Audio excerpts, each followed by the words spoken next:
Всем привет, меня зовут Наташа Васильева. Это мой канал на YouTube и подкаст «Сразу президенты», где мы обсуждаем вопросы иммиграции и поиска работы. Сегодня я хотела бы поговорить о выборе места для жизни, о выборе города и конкретного района. У меня уже было одно видео про выбор штата, под которым были очень бурные обсуждения. И частью комментариев, которые вы писали, были о том, что люди чаще всего выбирают место для жизни с точки зрения безопасности, хороших школ и природы, а все остальное их не так сильно интересует. Я согласна с этими критериями. Я не знаю, насколько другое не интересует, но мне кажется, что эти критерии очень важны. Но мне кажется, что они больше относятся не к выбору штата, а к выбору конкретного места, конкретного города и, более того, даже конкретного района в городе. Потому что, опять же, там были обсуждения о том, что там в каких-то штатах плохие школы, а в каких-то они лучше. Мне кажется, что эти обсуждения, они не имеют под собой почвы, потому что если вы посмотрите школы, государственные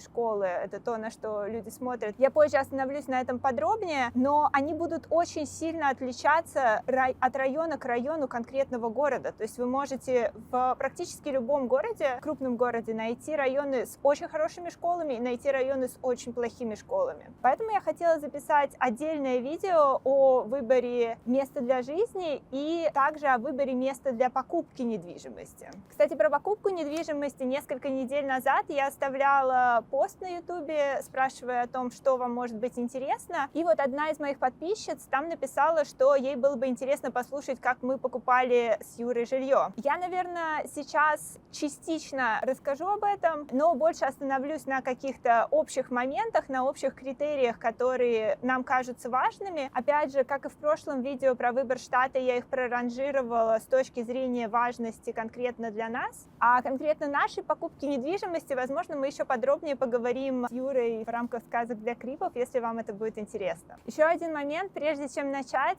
опять же, под видео про выбор штата, мне писали о том, что лучше снимать без очков. Я помню об этом. К сожалению, довольно солнечно в Сиэтле в последнее время, так что будет облачно, буду обязательно снимать без очков, но в данный момент мне не очень хочется рыдать на видео, потому что солнце прям очень-очень яркое. Напоминаю вам, если вам нравится, подписывайтесь на канал, пишите комментарии. Если вам очень интересно, подписывайтесь на Telegram. YouTube лучше продвигает видео, если на него подписываться в момент просмотра, так что спасибо всем, кто будет подписываться. И давайте начнем. Значит, я выделила 10 основных критериев для выбора места для жизни. И для начала их перечислю. Опять же, как я уже сказала, проранжированы они с точки зрения важности именно для нас. И первое — это безопасность, второе — это удаленность от города и транспортная доступность, третье — это пешеходная доступность, четвертое — это сможете ли вы получить кредит на эту конкретную недвижку в случае, если вы ее покупаете, пятое — это детали конкретного дома, ну то есть сколько там комнат, из каких материалов он состоит и все остальное, шестое — это насколько быстро растут цены на недвижимость в этом конкретном районе, ну и опять же, если вы покупаете дом, вам хотелось бы жить там, где они растут быстрее. Если вы арендуете недвижимость, ну, возможно, вам это не так важно, потому что вы в любой момент можете переехать. Седьмое — это школы, рейтинг школ, которые находятся в этом районе. Восьмое — это природа. Девятое — это HOA. HOA — это Home Owner Association Fee, то есть аналог ЖКХ. Я расскажу об этом подробнее. И десятое, самое неконтролируемое, поэтому самое последнее — это соседи. Итак, давайте начнем. Начнем мы с безопасности. И опять же, под видео про выбор штата очень много было обсуждений о том, что демократические штаты небезопасны, особенно большие города демократических штатов небезопасны, потому что там есть бездомные, которые употребляют наркотики, иногда у них каким-то неведомым образом обнаруживается огнестрельное оружие и прочие вещи. Это правда, такое действительно есть, а в основном это происходит в центрах больших демократических городов. Но что я могу вам сказать, что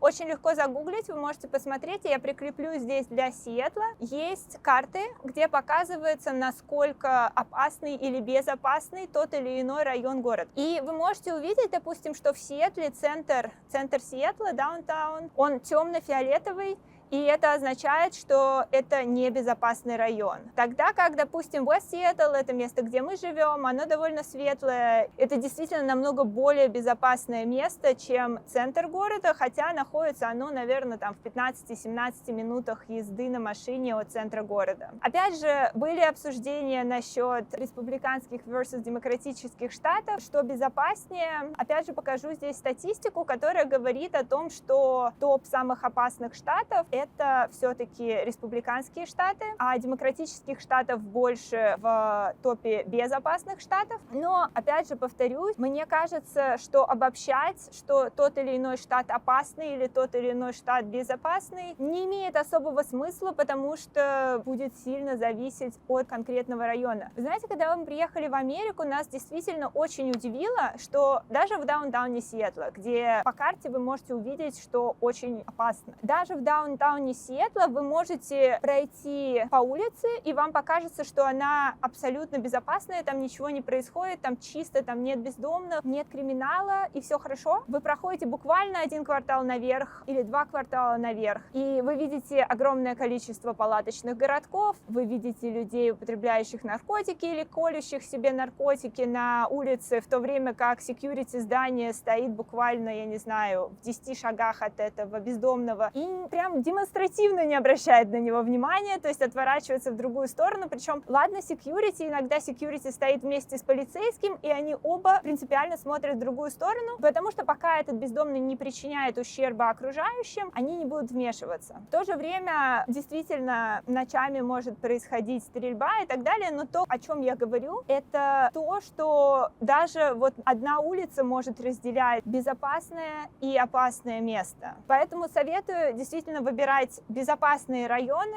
если вас это волнует. А если вы приехали и решили, что вы будете жить в опасном районе, посмотрите на разные улицы, почитайте полис-репорты о конкретном районе, и вы можете примерно узнать, где лучше селиться, где нет. Я могу сказать вам так, что сейчас мы живем в Вест-Сиэтле, который безопасный, как вы можете видеть по карте, и он безопасный настолько, что, ну вот, я уже говорила, мне кажется, я говорила в видео о том, что такое успешный мигрант, я говорила о том, что я периодически люблю бегать по ночам, и мне хотелось бы, чтобы я могла это делать в месте, где я живу. Вот в Вест-Сиэтле я чувствую себя абсолютно безопасно, когда я бегаю ночью. Более того, он довольно одноэтажный, в отличие от центра города, где мы жили сначала, я еще расскажу об этом. И из-за этого, допустим, я чувствую, что если я начну кричать, если со мной что-то случится, я начну кричать ночью, люди повыскакивают из домов, потому что для них это будет что-то необычное. Во-первых. Во-вторых, они все живут на низком уровне, то есть они все живут в частных домах или в таунхаусах в основном, и они будут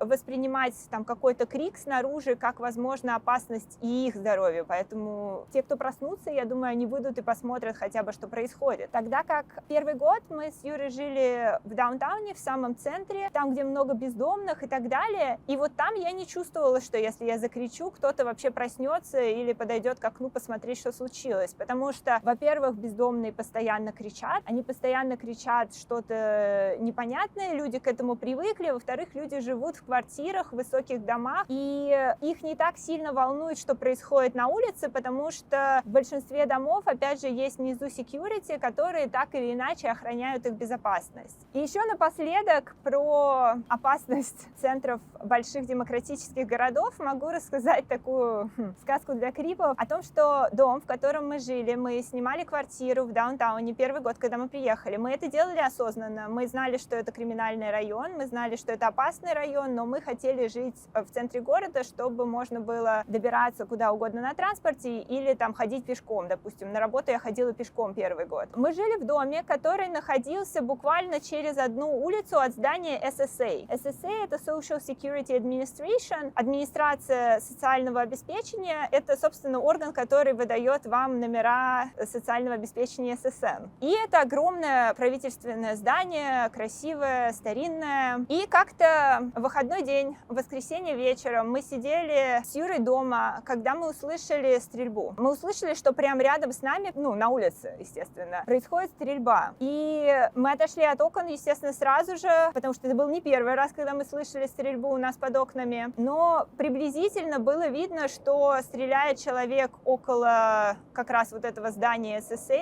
и стреляет он, много раз. То есть это не автоматическая стрельба, естественно, автоматическое оружие здесь запрещено, полуавтоматическое разрешено, но были отдельные выстрелы и довольно много. И после этого буквально через несколько минут приезжает полиция. Время реагирования в Сиэтле, в городе, 3 минуты. То есть они приезжают действительно очень быстро. И тут мы слышим автоматную очередь, та-да-да-да, и все затихает. И вот после этого уже, естественно, мы подошли к окнам, мы посмотрели, что происходило, пытались понять, что вообще происходило. Трупов было не видно, а после этого буквально тоже минут через 10-15 все было уже в местных новостях. И ситуация была такая.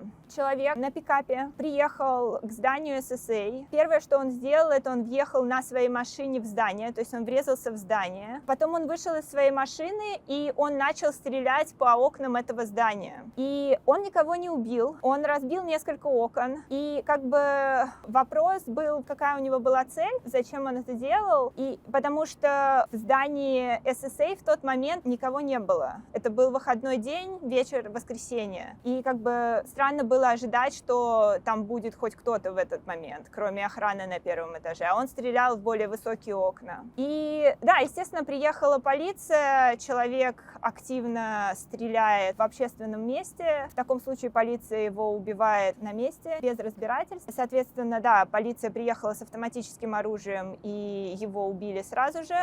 Но действительно было довольно много вопросов о его мотивах в тот момент. И скорее всего это было, это то, что здесь называется police suicide, то есть самоубийство с использованием полиции. Люди, которые хотят покончить с собой, но не могут этого сделать сами по той или иной причине, они приезжают в какие-то общественные места и начинают стрелять. Большая часть из этих людей, они никого не убивают, у них нет цели убить других, у них есть цель убить себя. Но да, когда приезжает полиция, что они должны делать, это убивать этого человека на месте. Даже такие бывают вещи. Чаще всего, что мы слышали, это по ночам мы слышали стрельбу, когда бездомные почему-то стреляли. Наверное, за весь год, пока мы там жили, я ни разу не видела, чтобы убивали мирного человека. И, наверное, и ни разу я не видела, чтобы убивали бездомного в этих перестрелках. Но это, возможно, было. Я не уверена. Но да, такие вещи довольно сильно впечатляют они, когда приезжаешь из Европы, где ничего такого не происходит. Но да, это то, что нужно иметь в виду, так или иначе. При этом, опять же, хочу заметить, что большинство бездомных, они довольно безобидные. Это люди с ментальными проблемами однозначно. Они могут ходить, что-то кричать на улице, они могут, размахивать руками и выглядеть довольно агрессивно, но при этом не трогать людей, которые проходят мимо, и даже близко не подходить к ним, потому что чаще всего в районах, где есть бездомные, там же много полиции. Потому что полицейские, конечно, работка не позавидуешь, но они следят за тем, что в тот момент, когда человек начинает причинять вред окружающим, они могут что-то сделать. До того, как он просто занимается какой-то херней, но никого не трогает, этот человек волен делать все, что ему хочется. Опять же, что могу сказать про лагеря бездомных, почему в центрах демократических больших городов много бездомных, потому что, во-первых, здесь довольно обеспеченное население, и находятся люди, которые сопереживают им и помогают и так далее. С другой стороны, потому что демократические законы не позволяют насильно забирать этих людей, допустим, в ночлежку, где обязательные условия им не употреблять наркотики, поэтому многие из них, допустим, не хотят идти в ночлежку, они хотят жить на улице и употреблять наркотики. Но здесь есть законы о том, что есть какой-то определенный период времени, я не могу сказать точно сколько бездомные могут стоять лагерем на одном месте. После того, как это время проходит, лагерь бездомных могут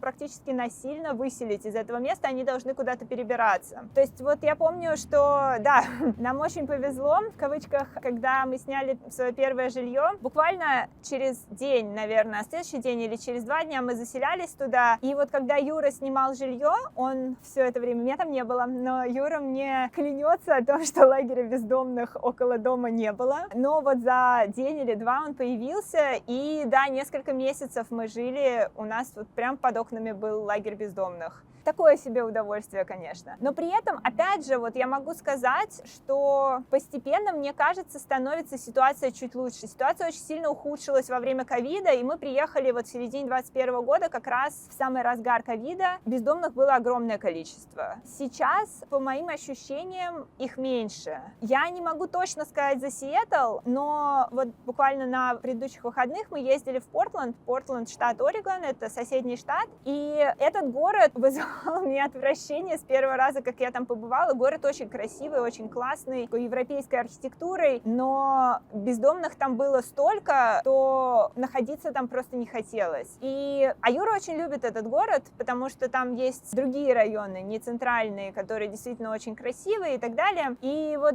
да, буквально неделю назад мы там были еще раз, и я была удивлена, город почистили. Не то чтобы там не осталось бездомных, но их стало значительно меньше. Я знаю, что год или полтора назад Портленд объявил чрезвычайное положение в связи с бездомными, и, как оказалось, это возымело свой результат, то есть город действительно сейчас выглядит намного чище. Но опять же, что я хотела сказать вам этим пунктом про безопасность. Если вам важна безопасность, смотрите по конкретному городу карты криминала и выбирайте безопасные районы. Опять же, безопасные районы обычно будут дороже, но не всегда. Если район безопасный и удаленный, в нем, скорее всего, вы сможете найти себе что-то по карману.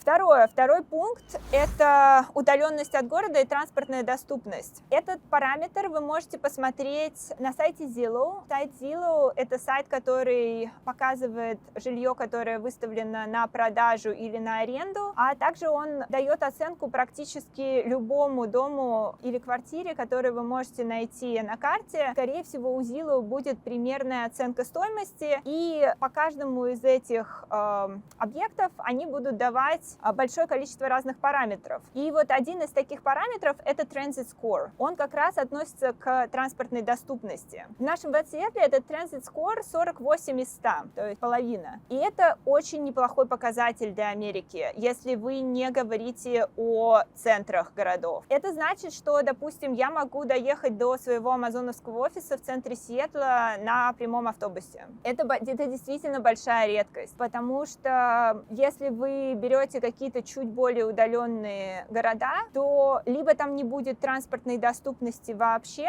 либо там будет, допустим, один автобус, который ходит раз в час. И, в принципе, вот вся американская жизнь, как таковая, она очень сильно привязана к машине. В большинстве мест, в которых вы живете, вы будете очень сильно зависимы от собственного автомобиля. Поэтому, да, если вам важна транспортная доступность, смотрите на Transit Score. Опять же, в центрах, в даунтауне он будет очень высокий, но чем больше вы отъезжаете, чем ниже будет этот показатель. И помимо того, что вам нужно куда-то будет доехать, да, и, допустим, если у вас нет машины, из многих мест вы просто не выберетесь, да, или если у вас одна машина на семью, возможно, вы будете какое-то время заблокированы в том месте, в котором вы находитесь. Но еще, что определяет вот эта транспортная доступность, это доступность сервисов, да, то есть если вы, допустим, живете в центре большого города, тем более, если вы живете в квартире, и вам нужно что-то починить или установить интернет или еще что-то, это сделать будет очень просто. К вам, скорее всего, придут в тот же самый день. Более того, скорее всего, даже администрация дома поможет вам все это сорганизовать. Скорее всего, у них свои будут люди, с которыми они работают, допустим, сантехники, ремонтники, кто угодно. Но если вы живете далеко, то, опять же, человеку, который предоставляет вам тот или иной сервис, нужно будет до вас доехать, то есть будет сложнее договориться, и, скорее всего, вы еще что-то заплатите за то, что он будет к вам ехать.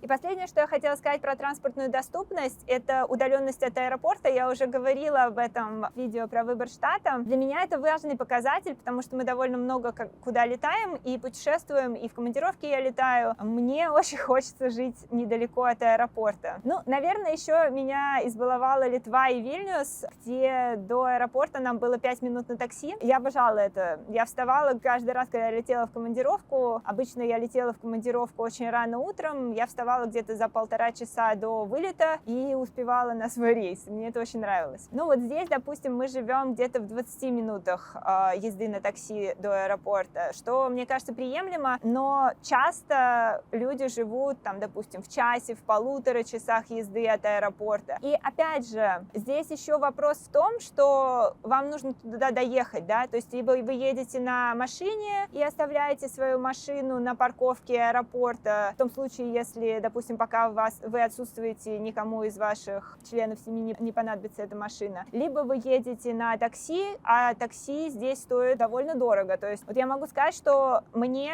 20 минут до аэропорта на такси это стоит где-то $50-60, вот так, то есть если вы едете в 2-3 раза дольше, ну, как бы считайте, это вполне может выйти, там, допустим, в $200 за одну поездку. Солнце вроде скрылось, можно снять очки. И третий пункт — это пешеходная доступность. Опять же, это такой момент важный очень для меня лично, потому что я обожаю гулять, я обожаю бегать, и мне хочется, чтобы было достаточно пространства, куда ты можешь погулять от дома. Там, допустим, не садясь на машину, как это любят делать американцы, они садятся на машину и едут куда-нибудь в национальный парк, допустим, полчаса они едут и вот гуляют там в национальном парке. Мне это не очень нравится, потому что я люблю гулять каждый день, я не хочу никуда ехать, допустим, бегать я люблю каждое утро, когда я только встала, там, побегать 15-20 минут и пойти работать, то есть полчаса куда-то ехать ради того, чтобы побегать 20 минут, мне точно не хочется, и поэтому мне было важно, чтобы было достаточно тротуаров, чтобы можно было гулять, и чтобы можно было в том числе пешком ходить в магазин за покупками, и вот это большая редкость для Америки. То есть, опять же, понятно, если вы живете в центре города, естественно, у вас будет огромное количество мест для прогулки, ну, не считая того, что, скорее всего, вы будете гулять мимо бездомных в какой-то момент, и у вас будут вокруг магазины. Но если вы живете в удаленных районах, это происходит не всегда. Обычно в демократических городах, допустим, пешеходная доступность больше, чем в республиканских, потому что демократические города, штаты пытаются быть похожими на Европу, и вот это то, что популярно в Европе. Но вообще такая традиционная американская идея в том, что вы не ходите никуда пешком. То есть, допустим, если вам нужно в магазин, вы садитесь на машину и едете в магазин. О том, чтобы там пойти куда-то около дома погулять, обычно речи даже не идет. И поэтому, если вам нужно место для прогулок, это обычно очень сильно ограничивает поиск. А если вам нужно большое место для прогулок, это еще сильнее ограничивает поиск, потому что я встречала довольно много, вот, допустим, здесь около Сиэтла, маленьких городков, где у вас есть вроде как место для гуляния, но там буквально на 15 минут вы можете куда-то уйти, и все. И дальше уже начинается хайвей, и дальше уже вам нужно садиться на машину и ехать. Вот. И опять же, да, походы в магазин пешком или, допустим, походы за ланчем пешком в обед. Вот это то, что довольно сложно получить в американских городах. Поэтому, если для вас важно, на что вы можете обращать внимание, опять же, заходить на тот же самый сайт Zillow и находить там то, что называется Walk Score и Bike Score. Walk Score — это как раз пешеходная доступность, и вот, допустим, в нашем Вест-Сиэтле она вообще практически невиданная для Америки, это 93 из 100, это практически так же, как в Европе. Ну, точнее, даже лучше, чем в некоторых местах в Европе. То есть там действительно я могу, уйти где-то, не знаю, часа на 4 гулять беспрерывно, и вот у меня не будет никаких хайвеев, у меня будет пешая доступность. И есть еще Bike Score. Bike Score — это доступность на велосипеде. Это уже немножко зависит, допустим, от оборудованности велосипедных дорожек и так далее. Вот мы только недавно, как я говорила, были в Портленде, в штате Орегон, и мы были в шоке от того, насколько город оборудован именно для велосипедов. Практически везде есть велосипедные дорожки, очень много арендных великов и так далее. У нас с этим похуже. Ну вот, допустим, опять же, в нашем Вест-Сиэтле Bike Score — это 70 из 100. Но это тоже вполне себе неплохой Bike Score. У нас практически нет велосипедных дорожек, но при этом мест, где вы можете кататься, довольно много, и арендных великов, самокатов тоже довольно много, поэтому, допустим, вы можете погулять в одну сторону, потом взять велик и сесть и доехать. Четвертое, это уже для тех, кто покупает недвижимость, это стоимость собственной недвижимости и дадут ли вам на нее кредит. Опять же, тот же самый сайт Zillow, как я уже говорила, дает оценку, примерную стоимость практически любой недвижимости. То есть, да, естественно, то, что выставлено на продажу, там будет точная цена, то, что не выставлено в данный момент на продажу, там будет какая-то примерно оцененная стоимость в зависимости от района, в зависимости от года постройки, в зависимости от количества комнат, площади и прочих вещей. Но на самом деле у них действительно неплохие оценки, на них можно ориентироваться. И по стоимости вы можете примерно прикинуть, какие районы вам по карману, какие нет, и сможете ли вы получить на это кредит. Опять же, вы можете зайти в ипотечный калькулятор, посчитать примерно, сколько вы готовы дать изначально down payment. Down payment здесь минимальные, очень маленькие. 5% down payment вообще считается нормальным. Есть даже 3,5% down payment, то есть очень сильно вам копить не нужно. Единственное, если вы даете меньше 20% down payment, вы еще платите дополнительную страховку на вашу ипотеку, но как бы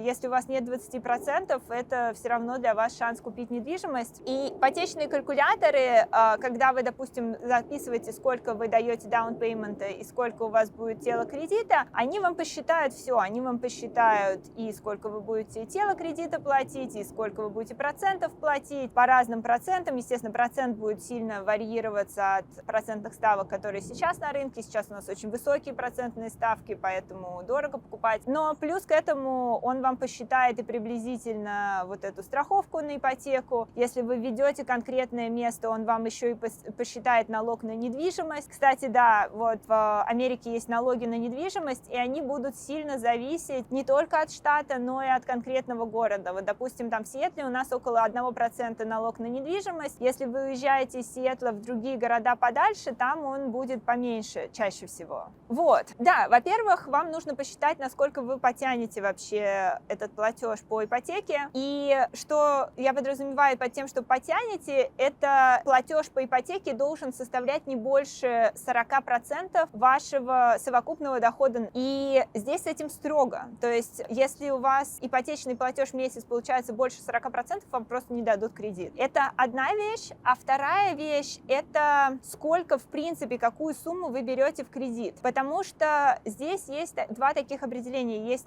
то, что называется conventional loan, обычный заем, и есть то, что называется jumbo loan, ну, то есть, типа, большой заем. И вот этот jumbo loan, он не страхуется государством. Поэтому, чтобы получить jumbo loan, вам нужно подходить под большее количество критериев. Банк вас будет намного сильнее оценивать, прежде чем принять решение, выдать вам кредит или нет. По каждому конкретному месту эта максимальная сумма, которая подходит под conventional loan, будет отличаться. И вот, допустим, я сейчас посмотрела по Сиэтлу, последние данные, это $977 500, практически $1 миллион вы можете взять в кредит, и это будет еще conventional loan. Как бы кажется, что это огромная сумма. На самом деле, если вы, допустим, вы смотрите действительно такие пафосные, крутые места в Сиэтле, например, такие как район Queen Anne, за эту сумму вы там уже ничего не найдете. Опять же, вот этот миллион — это не стоимость недвижимости, это то, сколько вы берете в кредит. То есть, допустим, если вы покупаете недвижку там за 1,5 миллиона, но у вас есть там 500-600 тысяч down payment,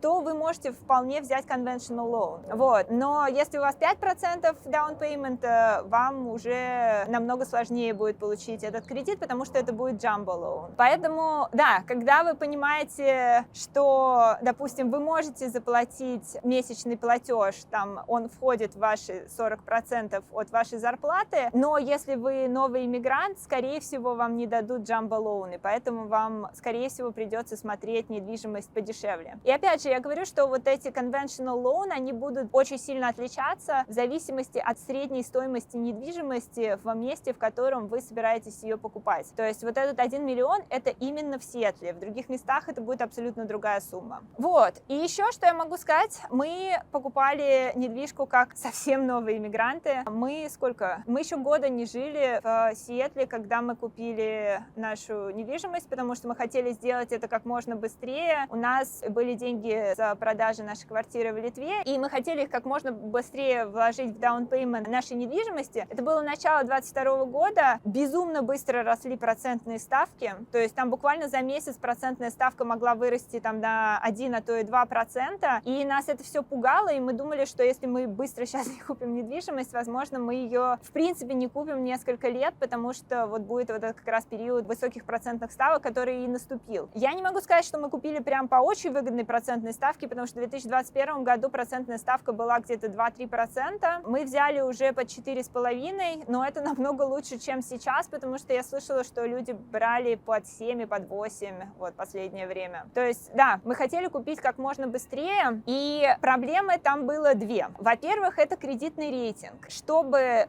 вам вообще начали с вами разговаривать о займе на недвижимость, вам нужно иметь этот кредитный рейтинг. Кредитный рейтинг вам дается не сразу. То есть в момент, когда вы заводите свою первую кредитную карту или берете свой первый кредит, допустим, на машину, у вас начинается кредитная история. Но сам рейтинг вам дается только через полгода после начала вашей кредитной истории. То есть, что я могу сказать, если вы хотите покупать недвижимость в Америке, советую вам как можно быстрее заводить кредитную карту, и желательно несколько. С этим могут быть проблемы. Если у вас есть, допустим, здесь право на жизнь и оффер от работодателя, то вам дадут кредитную карту. Вот, допустим, когда я принесла в банк амазоновский оффер, нам сразу же с Юрой обоим дали очень хорошие кредитные карты. Но до того, как у меня появился этот амазоновский оффер, нам сказали, что, возможно, нам одобрят кредитную карту без лимита. Здесь иногда такое делают, это типа кредитная карта, но которой нету кредита. То есть вам нужно пользоваться ей как дебетовой в какое-то время, то есть докладывать туда деньги и их использовать. И банк вот смотрит, типа, насколько вы аккуратно пользуетесь своими деньгами, и через какое-то время вам дает некое тело кредита. Вот. Но нам отказали даже в такой карте. Нам дали только дебетовую. И вот я сказала, да, как только я принесла им оффер Амазона, сразу же все поменялось. Но вот прежде чем я принесла им оффер Амазона, прошло 2 месяца. Да, через 2 месяца я получила свой оффер Амазона, потому что первый месяц мы занимались бытовыми делами, второй месяц я искала работу. Да, то есть, по сути,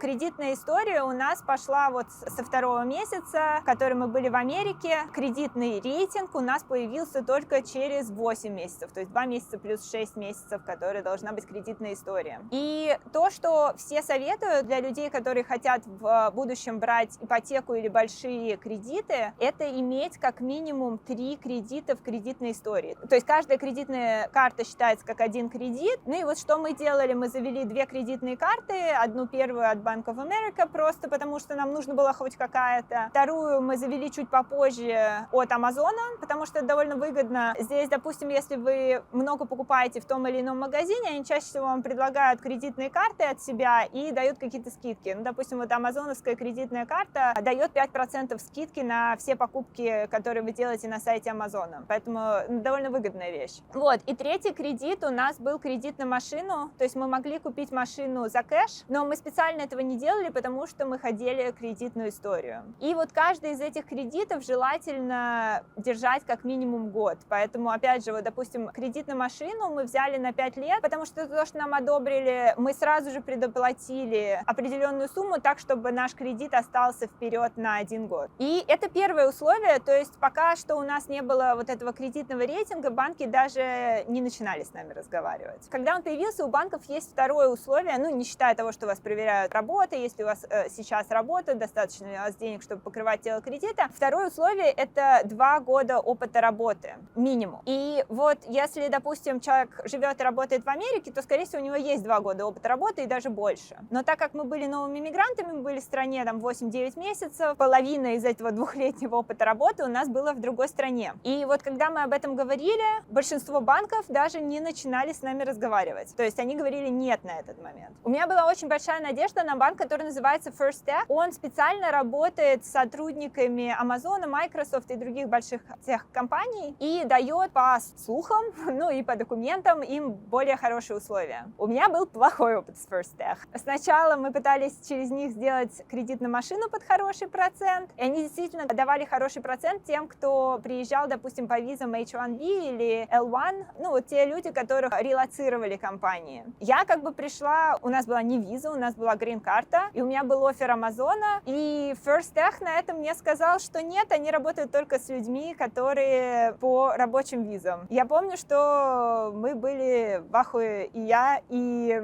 сотрудник финансового отдела дилершипа, потому что нам казалось, что это какой-то булшит. Но вот так. И, соответственно, когда мы пытались взять у них ипотеку, в тот момент они нам сразу не отказывали, но они довольно долго нас мурыжили, сделали 3 хардпула в нашу кредитную историю. Да, каждый раз, когда вы, допустим, запрашиваете кредит у кого-то, они подгружают ваш кредитный рейтинг, и это называется хардпул, это то, что у вас остается в кредитной истории на 2 года и немножко подпортит вам кредитный рейтинг. Каждый раз, когда вам делают какой-то хардпул, у вас немножко снижается кредитный рейтинг. Вот они сделали нам это 3 хардпула. Это ненормально, обычно одного достаточно. Вот. Но в результате, я не помню, то ли вообще ничего не дали, то ли дали какие-то абсолютно ужасные условия. Вот. Но нам повезло. Наш риэлтор подсказала нам банк. В тот момент это был Union Bank, сейчас это US Bank называется. Они слились в какой-то момент. И да, мы абсолютно в этого не ожидали, но нам, во-первых, дали кредит и приняли у нас вот эти вот литовские документы об опыте работы. А во-вторых, нам еще и дали очень хороший процент по тому рынку, практически такой же процент, который дают людям, которые здесь имеют большую историю и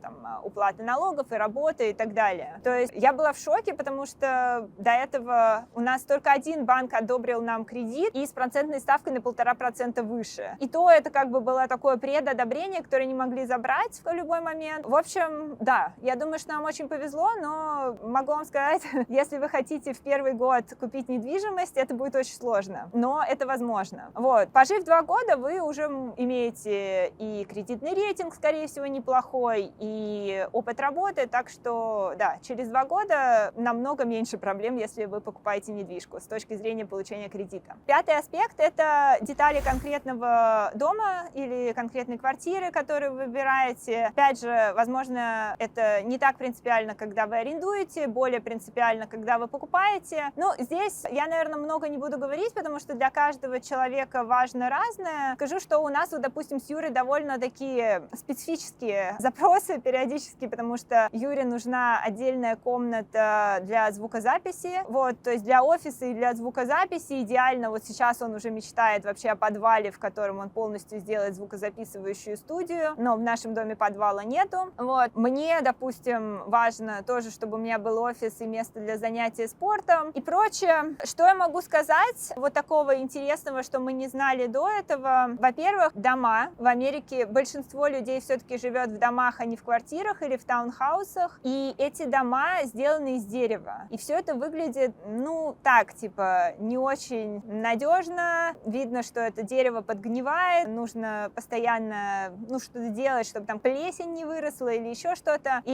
я помню, что нам это очень не нравилось, и мы в какой-то момент спросили у риэлтора, типа, почему здесь такие плохие материалы. Как оказалось, здесь просто сейсмоопасная зона, и если, допустим, высотные вот эти небоскребы, их строят так, что они выдерживают любое землетрясение, то дома частные строят так, что если будет большое землетрясение, этот дом развалится, и чтобы людей не завалило, чтобы люди могли выжить, если они находятся в момент землетрясения внутри дома, дома строят из дерева. Вот такая интересная вещь. Опять же, допустим, когда вы покупаете дом, тоже там у него чаще всего есть какая-то лужайка. И вот я, допустим, была абсолютно против этого, потому что, ну, если ты за ней ухаживаешь сам, это довольно много усилий. Я вообще не готова ничего делать на улице. У меня огороды и дачи в детстве отбили вообще все желание что-то высаживать и выращивать и ухаживать. Вот. А садовники стоят действительно довольно дорого. То есть даже на маленькую лужайку мы смотрели, ну, спокойно, $400-500. Это вот прямо начальная стоимость садовника, который просто будет вам подравнивать лужайку. То есть вот, да, это что-то, о чем можно подумать. Потом, допустим, новая или старая постройка. В старой постройке может быть старая проводка или еще какие-то вещи, такие, за которыми вам придется более пристально следить. И еще гаражи. Вот, как бы Америка, скорее всего, вам нужна машина. Если вы живете не близко к центру, скорее всего, вам нужно 2 машины. А, допустим, в таунхаусе здесь чаще всего делают либо вообще без гаражей, либо с гаражом на 1 машину. Вы можете, конечно, ставить машину на улице, но, опять же, вам нужно смотреть, насколько безопасный район, потому что во многих районах вам могут просто выбить, допустим, стекло и что-нибудь украсть из машины. Вот, то есть, да, вот такие вещи, которые которые стоит держать в голове, особенно если вы покупаете недвижку. И 6-й пункт продолжения – это то, насколько растут цены на недвижку. Да? Опять же, если вы арендуете, вам это не так важно, а вот если вы покупаете, то, наверное, вам хочется, чтобы ваша недвижимость росла как минимум не ниже, чем весь рынок вокруг. И что, опять же, мы не знали, что нам рассказала риэлтор, когда мы покупали нашу недвижимость, что в Америке дома растут намного быстрее в цене, чем таунхаусы, а таунхаусы растут быстрее, чем квартиры. Я не знаю, может быть, со временем это поменяется, но все это связано с тем, что американцы привыкли и любят жить в частных домах. Опять же, чтобы примерно представить, как ваша недвижимость может расти, вы можете посмотреть на том же самом сайте Zillow. Там будет история того, как росла цена на эту конкретную недвижимость. И то есть вы можете примерно прикинуть, да, вы можете прикинуть, в каких районах недвижимость растет быстрее, в каких районах медленнее. Но, опять же, то, что цена росла раньше, не значит, что она будет расти в будущем. На что, допустим, смотрим мы обычно, это на то, насколько этот район развивается. То есть планируется ли там что-то, что повысит стоимость этого района через какое-то время. Ну, например, инфраструктура. Самое такое очевидное – это инфраструктура. И вот, допустим, наш Вест-Сиэтл, когда мы туда заехали, там был закрыт мост. То есть вот чтобы нам доехать в центр города, из-за того, что Вест-Сиэтл – это полуостров, нам нужно ехать по мосту. И этот мост был закрыт где-то около 2 лет, наверное, в тот момент, когда мы туда заехали, и очень сильно его ремонтировали, его должны были открыть, но это открытие все время задерживалось. И я помню, что когда мы уже покупали дом, там стояла дата, что через 2 месяца его должны открыть. Я помню, что мы говорили, ну вот мы сейчас заедем, через 2 месяца будет открыт мост. Потому что без моста нам нужно было делать детур плюс полчаса езды, еще с пробками до центра города, а так 15 минут, а так 45, да? Вот, и мы говорили, ну ладно, типа ничего страшного, как раз там откроют этот мост через 2 месяца, как раз цены подрастут. Вот, и нам все на это смеялись и говорили, что нет, типа даже не думайте, мост не откроют никогда. Мост открыли практически тогда, когда и обещали, вот через 2 эти месяца, возможно, там с задержкой на неделю. Немножко выросла цена после этого, не сильно, потому что повышались процентные ставки, они все шли вверх и вверх, поэтому, в принципе, вся недвижка падала. Вот, но да, сейчас у нас довольно большой инфраструктурный проект идет по городу до 2042 года, он супер долгосрочный, но в какой-то момент в наш район проведут легкое метро. Я не уверена, что мы там будем еще жить в этот момент и будем владеть этой недвижимостью, но как бы я думаю, что когда это случится, это действительно сильно поднимет цены. Вот, то есть, если прям совсем заморочиться, вы можете открыть муниципальные планы, то есть у каждого города и даже у каждого района, скорее всего, есть примерные муниципальные планы о том, что там собираются строить, я не знаю, может быть, новую школу там хотят построить или еще что-то. И вот вы можете ориентироваться на эти вещи, чтобы определять стоимость своего жилья будущую, насколько оно будет расти. И еще то, что я хотела сказать, это то, что чем более дешевая недвижимость, там, affordable, да, то есть то, что могут позволить себе большое количество людей, тем быстрее она растет и тем меньше она падает в кризисы. Потому что элитная недвижимость из-за того, что на нее не очень большой спрос, ну, не считая какой-то прям супер классной, необычной элитной недвижимости, которая там 1 на миллион, ее все хотят, да, не считая такую недвижимость, а вот просто дорогая недвижимость, а на нее всегда будет меньше спроса, и поэтому в кризис она будет падать быстрее, и в обычное время она будет расти медленнее, чем вот такой, я не знаю, что-то, что средний человек может себе позволить. Поэтому, опять же, если вы покупаете недвижимость, в том числе как инвестиционную, возможно, вам лучше стоит ориентироваться на что-то среднее, или даже, возможно, чуть дешевле, да, там, за 1 миллион.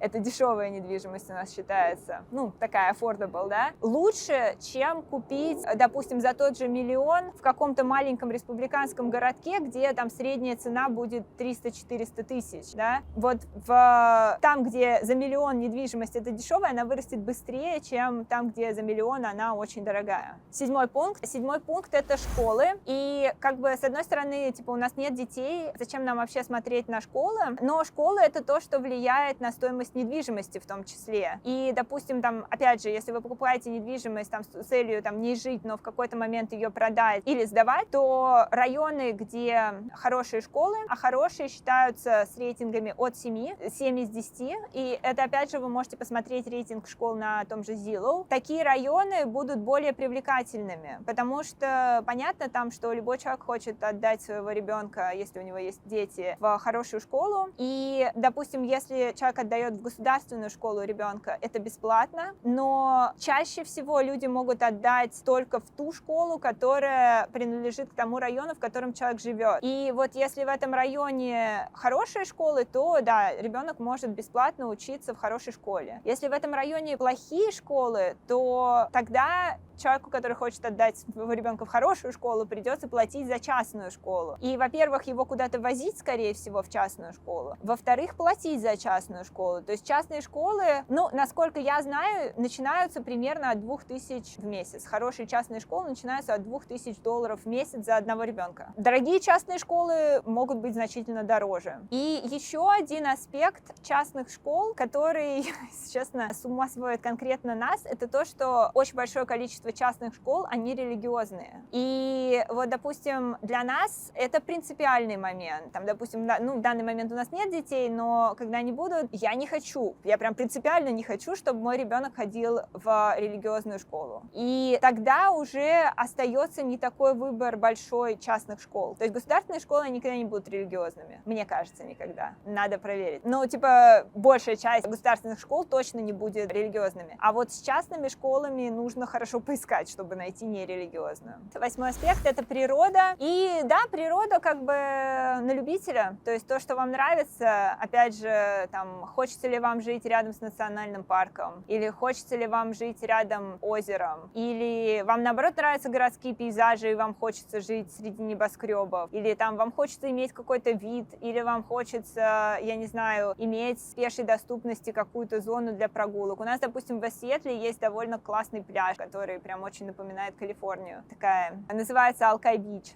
Вот, в общем, кому что нравится. 9-й пункт. HOA, Home Owners Association Fee. Это, по сути, ЖКХ, но это то, что вы платите вдобавок к тому, что вы платите за свет, за воду, там, за газ, за все что угодно, вы платите еще вот этот взнос. И чаще всего, если вы живете в отдельном доме, в частном доме, если он не находится в каком-то типа коттеджном поселке, а вот просто в обычном доме вы живете, чаще всего у вас не будет этого. Вы не будете ничего платить, не будет HOA. Но если вы живете в таунхаусе, а тем более в квартире, скорее всего, этот HOA будет. Причем таунхаусы, вот, кстати, наш таунхаус не имеет HOA. Опять же, HOA вы можете посмотреть на Zillow. Он вам точно скажет, сколько конкретно на эту недвижку HOA. Единственное, мне кажется, что если эта недвижка не выставлена на продажу, то на нее не будет показываться HOA. А вот те, которые выставлены на продажу, там уже точно вы можете увидеть HOA. И вот в нашем доме его нет. Я могу сказать так, что по Сиэтлу вот такой средний ценник на таунхаусы где-то от 200 до примерно, наверное, 600, 800. 800 — это вот в таких пафосных местах, как Редмонд, Белвью, это такие маленькие городки айтишные здесь. Вот там может быть до $800 в месяц. Это вот дополнительная плата, которую вы платите. А в квартире это может быть где-то вот от 800 до 1000, наверное, спокойно. И в квартире еще, в принципе, понятно, за что вы платите, потому что если вы покупаете квартиру в доме, чаще всего там будут какие-то дополнительные плюшки прилагаться. То есть у вас будет, скорее всего, спортзал, у вас, скорее всего, будет какая-то площадка на крыше или на последнем этаже, там, я не знаю, зона барбекю, там какой-нибудь бильярд, типа зона кинотеатр, небольшой такой домашний кинотеатр, где вы можете бронировать его и собираться с друзьями. Какая-то зона обеденная, опять же, которую вы можете бронировать и собираться с друзьями. Бронировать в смысле бесплатно, просто ее нужно бронировать, чтобы никого кроме вас в этот момент там не было. И вот когда мы снимали квартиру, у нас все это было, и, ну, конечно, это довольно удобно, это довольно классно. Вот, то есть в квартире вы платите вот за это. Причем платите вы, естественно, независимо, пользуетесь вы этим или нет. А вот в таунхаусе я помню, что мы очень обрадовались, когда мы узнали, что у нашего таунхауса нету HOA, потому что мы думали, блин, за что ты платишь вообще? То есть у тебя нету никаких вот этих вот, то, что здесь называется amenities, да, никакого спортзала, ничего нету. Типа, за что ты платишь? Ну, со временем, на самом деле, мы, наверное, примерно поняли, за что вы платите, и сейчас мы, наверное, немножко жалеем. Мне хотелось бы, наверное, чтобы был таунхаус с небольшим HOA, потому что, когда у вас есть вот этот Home Ownership Association Fee, это значит, что у вас есть Home Ownership Association, то есть некая ассоциация людей, к которым вы можете прийти пойти и сказать, вот, допустим, мы хотим покрасить дом, да, и не самим там ходить вот ко всем соседям и договариваться, там, спрашивать, а вы хотите покрасить дом? Я не знаю, вот если мы покрасим, а вы не покрасите, это будет как-то не очень. А потом еще с ними, там, допустим, договариваться, а сколько это будет стоить, а вот, типа, согласны ли вы на такую цену или нет. Тут вы как бы скидываете вот эти деньги в общак, и, типа, теоретически вы можете их тратить потом на ремонт дома, на поддержание всего. И не договариваясь там напрямую с соседями, можете поручить это вот этой Home Ownership Association. Это то, как мне это кажется. Я не уверена, что это действительно так работает, потому что, вот, допустим, наш риэлтор нам говорил, что это абсолютно бесполезная штука, и что, типа, вы не дождетесь от них ничего. Если вы хотите что-то сделать, вам все равно придется это делать самим. Вот. Ну и, типа, выбивать деньги из них сложно. Вот не знаю. Опять же, мы не пробовали жить в таунхаусе, где есть HOA, но мы бы хотели попробовать, если вы живете в таком таунхаусе. Вот напишите, насколько вообще полезная ваша вот эта Home Ownership Association. И последнее, 10-е, это самый непредсказуемый момент, поэтому я оставила его напоследок, потому что чаще всего вы не так много можете узнать заранее и не так уж сильно можете выбирать. Но это соседи. Как бы, да, соседей обычно не выбирают. А если вы хотите, чтобы у вас не было соседей, вы живете в отдельном доме. Но при этом, допустим, вот сейчас мне кажется, что тоже немножко комфортнее жить в квартире, чем в таунхаусе, потому что вы напрямую не взаимодействуете с соседями, да? Ну, там, понятно, если у вас хорошие отношения с соседями, то все здорово. А если у вас, допустим, какой-то раздражающий сосед, да, и вы живете в доме, у вас, скорее всего, есть администрация. Ну, вот как минимум вот это Home Ownership Association, в которую вы можете пойти и просто пожаловаться. Это уже будет их проблема разбираться с вашим соседом. Когда вы живете в таунхаусе, вы так сделать не можете, да, то есть вам придется разбираться самим.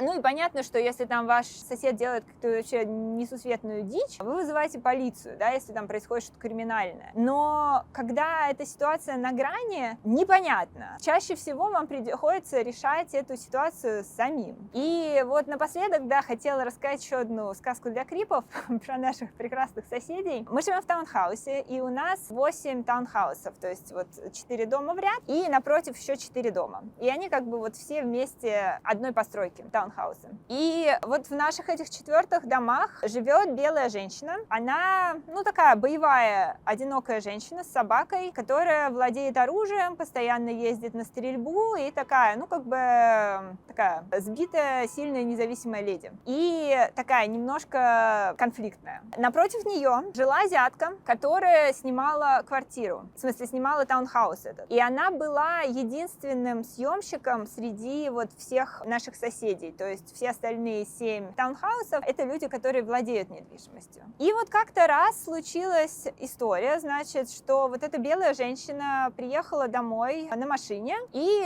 соответственно, хотела заехать к себе в гараж. У нас у каждого юнита гараж на одну машину. Она хотела заехать к себе в гараж, но азиатка поставила на общей зоне машину и тем самым перегородила ей въезд. Вот. Ну и она, соответственно, пошла к этой азиатке разбираться. Ну и как бы судя по тому, что рассказывали, та согласилась, убрала свою машину, это заехала в гараж, все было отлично. Только на следующий день эта азиатка повесила на свой дом записку, такую довольно крупную, которую как бы видно всем, да, она прям на доме висит, где она от руки написала вот сообщение этой белой женщине, примерно содержание такого, что, типа, понятно, что если тебе нужно заехать в свой гараж, я с удовольствием уберу машину, но только можно об этом попросить нормально, а не быть пиздой. Собственно, так и написано было. Кант. Причем это Кант было написано огромными буквами, вот, большим шрифтом выделено, обведено. Вот, и когда мы с Юрой возвращались, собственно, домой, в тот день увидели эту записку, ну, мы, если честно, поржали от этого, потому что, ну, как бы, с одной стороны, это, конечно, капец как грубо и мерзко, ну, то есть, как бы, отношения можно между собой, не вешая записок, да, делать, и, как бы,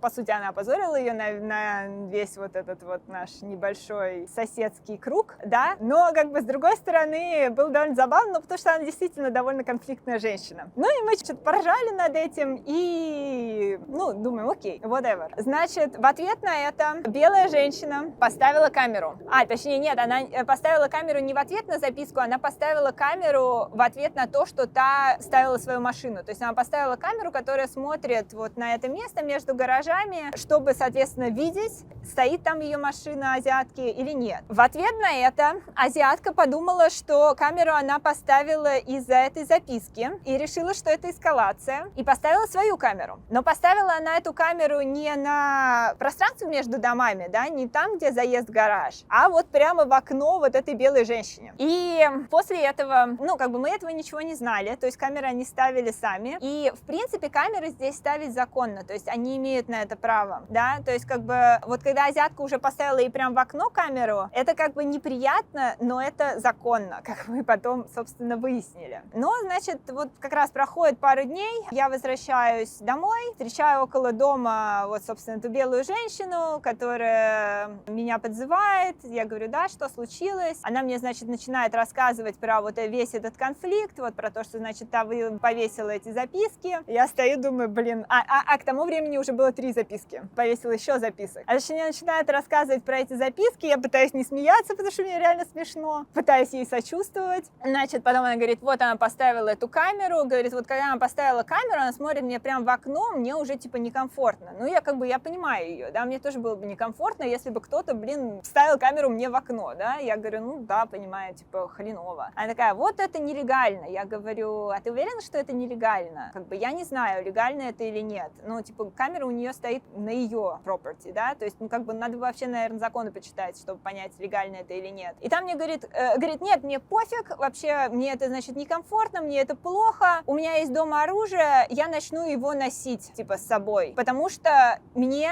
небезопасно, когда она направляет на меня камеру. И тут я понимаю, блядь, твою мать. Вот тут мне уже нахрен становится страшно. Я такая, что, блядь? Я понимаю, что у нас, как бы, есть люди, у которых дети, да, у нас, ну, блин, просто нахрен мирные соседи. Вроде как никто не носит оружие, да, и это не та ситуация, когда, блин, нужно носить оружие, ну, как мне кажется. И, как бы, хрен с ним, как бы, у нее есть лицензия, она имеет право носить скрытое оружие, она может его носить, но когда она говорит это мне в лицо, что я буду носить оружие, мне становится пипец как не по себе. И я уже не знаю, блин, и мне уже хочется идти и на нее, блин, писать заяву в полицию просто на всякий случай, блин, если она потом что-то с этим оружием сделает. И я помню, что прям мне стало пипец как не по себе, я помню, закончила этот разговор довольно быстро, пошла домой, рассказала это все Юре, я говорю, блядь, Юр, мы должны что-то сделать, потому что, ну, вот мне уже здесь, типа, небезопасно жить. Опять же, я думаю, вот я должна сейчас пойти и всем соседям об этом рассказать или не должна, да, то есть вот я, как бы, точно знаю, что вот напротив нас соседи, у них маленький ребенок, как бы, ну, по-хорошему, я думаю, что они должны знать о том, что, блин, наша соседка собирается носить оружие, потому что чувствует себя небезопасно, а если она стрельбу здесь устроит. Вот, в общем, я помню, что я была просто вот в полном ахуе, опять же, местные реалии, да, вот, но Юра разрулил эту ситуацию, я помню, тогда он пошел, он говорит, окей, типа, пошли с ней разговаривать, Юра с ней очень хорошо поговорил, теперь она при каждой проблеме пишет Юре, потому что, мне кажется, от души в нем не чает, потому что он единственный, кто готов выслушать ее проблемы и предложить какие-то решения. Вот. Ну и я помню, что они тогда пришли к тому, что, типа, нужно найти компанию менеджмент, которая вот как раз сдает недвижимость вот этой азиатке, написать им. И на самом деле, да, они, в принципе, решили, потому что там еще была проблема с тем, что она мусор выкидывала довольно хреново, то есть этот мусор раскидывали потом вороны, птицы разносили и так далее. Вот эту проблему они прям решили сразу, а по поводу камеры, я помню, да, они написали, что, да, к сожалению, это легально, камера она имеет право ставить. Насчет вот этих записок они заставили ее снять их, и она действительно сняла их на следующий же день. Потом они нам написали, что, типа, к сожалению, больше мы ничего сейчас сделать не можем, но у нее аренда заканчивается через, там, что-то 2 или 3 месяца, и она ее все равно не собирается продлевать, так что, типа, не переживайте, она скоро съедет. Вот. Ну, и, да, как бы на этом, к счастью, конфликт был исчерпан, она действительно съехала вот тогда, когда должна была. Сейчас у нас новые соседи там какие-то снимают жилье, мы их даже не видим, но вот такие кринжовые истории бывают про соседей, так что, да, Юра теперь мне говорит о том, что он хочет либо квартиру, либо частный дом. Ну, посмотрим. Ну, или вот из таких более, ну, не таких жестких вещей, а мелких. Ну, допустим, наш сосед сейчас, который вот прям прилегает его дом к нашему, что высадил какое-то растение у себя на лужайке и развел каких-то дурацких жуков. Так что эти жуки сначала были у него во дворе, но теперь постепенно переползают к нам. И у Юры, допустим, комната его на 1-м этаже, а у Юры просто какая-то, ну, отвращение у него, инсектофобия. И вот, да, к счастью, Наташа, которой, кстати, у меня было видео про то, как она 28 лет здесь, довольно интересная история. Да, вот Наташа нам подсказала очень хорошую службу по истреблению насекомых. Вот, на этом все. Это все мои 10 критериев. Пишите, что вы думаете, пишите, согласны вы или нет. Ставьте лайки, если вам понравилось. И увидимся в следующих видео. Пока!